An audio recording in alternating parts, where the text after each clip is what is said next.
Hello, my name is Jennifer. I want to tell you a story about how one English class changed the way I learn. One day I asked my teacher a question. That question and the answer changed everything for me. It was a bright Tuesday morning. The classroom was filled with my classmates, each one ready for another day of learning. But that day felt different. I had a question in my mind that I could not ignore. It was about English and how to really learn it. I looked around. I could see Maria, who was trying to memorize vocabulary, and Javier, who seemed lost in thought. Then there was me, thinking about my question. Mr. Johnson walked into the room with a big smile, as always. "Good morning, class," he said cheerfully. "Good morning, Mr. Johnson," we all replied. The class began with some exercises. We repeated sentences, practiced some vocabulary, and listened to Mr. Johnson explain grammar, but my question kept repeating in my head.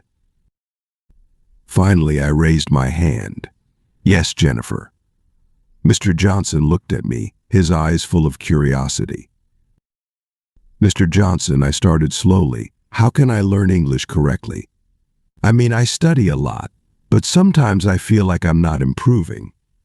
I want to understand English to speak it well."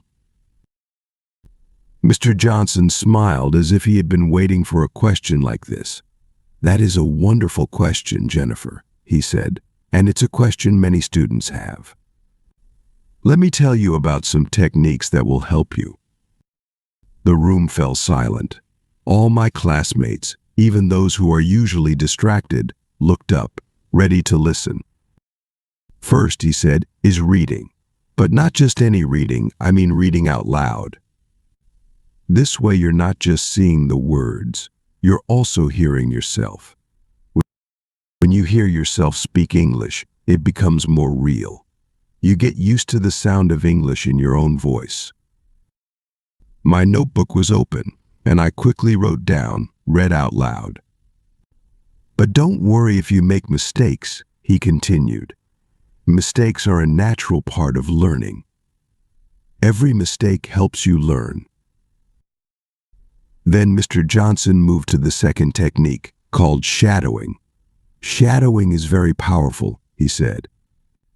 "It means you listen to someone speaking English and try to repeat right after them, like a shadow. Imagine watching a video and following the speaker, repeating each sentence after they say it." One of my classmates, Javier, raised his hand. "Isn't that difficult?" "Yes, it can be," Mr. Johnson replied. "But it trains your ear and helps you learn the natural flow of English. It may feel strange at first, but with practice it becomes easier." I imagined myself as a shadow, repeating after a speaker. It sounded like a challenge, but also exciting. Then Mr. Johnson introduced a technique that made everyone in the class laugh: mnemonics. "Mnemonics are tricks to help you remember things," he explained. "For example, if you want to remember the word butterfly, you can imagine butter flying around with wings. It sounds funny, but it makes the word stay in your mind." We all laughed at the thought of flying butter. I wrote down mnemonics in my notebook, and Maria, sitting beside me, whispered, "I'll definitely remember that," Mr. Johnson went on. "You can create your own funny images for new words. The stranger, the better. Your brain remembers unique images easily." After mnemonics, Mr. Johnson talked about read and write. He explained that reading in English was important, but writing was also essential. "When you read," he said, "you see how words fit together, but writing helps you remember those words and the way sentences are made. Try to write in English every day. You can keep a journal or write down things you see or hear." I thought about keeping a journal in English. Could I write about my day in English? It sounded like a challenge, but maybe I could try.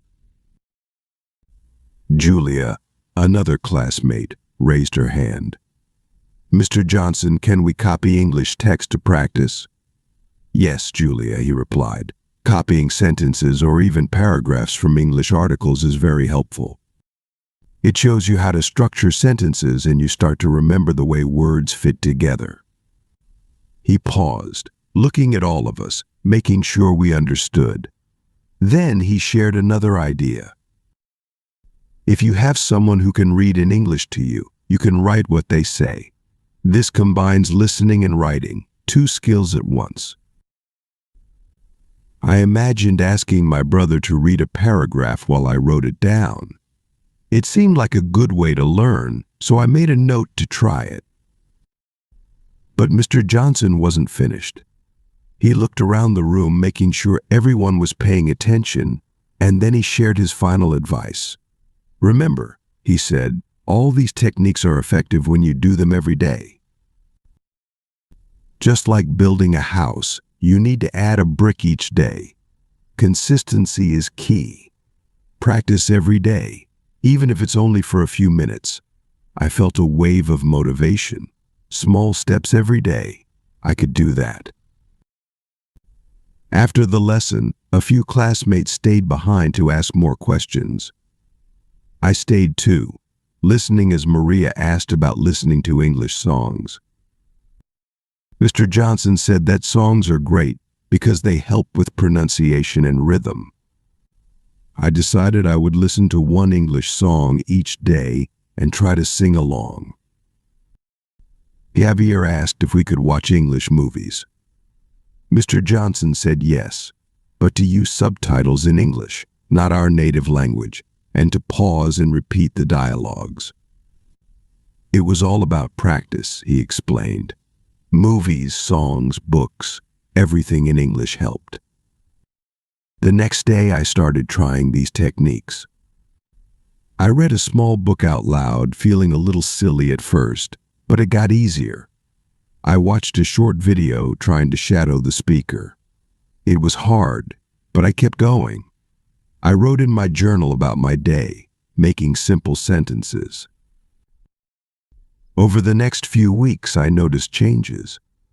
I could understand more words when I watched TV, and speaking felt less difficult. One day, I even had a small conversation in English with a tourist in my town. I was nervous, but I remembered Mr. Johnson's advice. I tried. I made some mistakes, but it was okay. I was learning. One Friday after class, I thanked Mr. Johnson for his advice. Your techniques really work, Mr. Johnson, I said. He smiled, and with a warm look in his eyes, he said, You did the work, Jennifer. Just remember, learning a language is a journey. Keep going, and you'll keep improving. So, that is my story.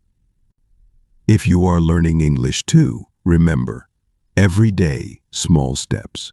Read, write, listen, and speak. And don't forget to have fun with it. English is not just a language to study. It's a door to a new world. Keep practicing and enjoy the journey. On this channel, I'll continue to provide you with the tools and resources you need to improve your English for completely free. So, subscribe, stay with me, and let's keep learning together. Remember, learning a language is a journey. It takes time and effort, but if you keep practicing, you will get better. Believe in yourself, stay motivated, and don't give up. You can do it.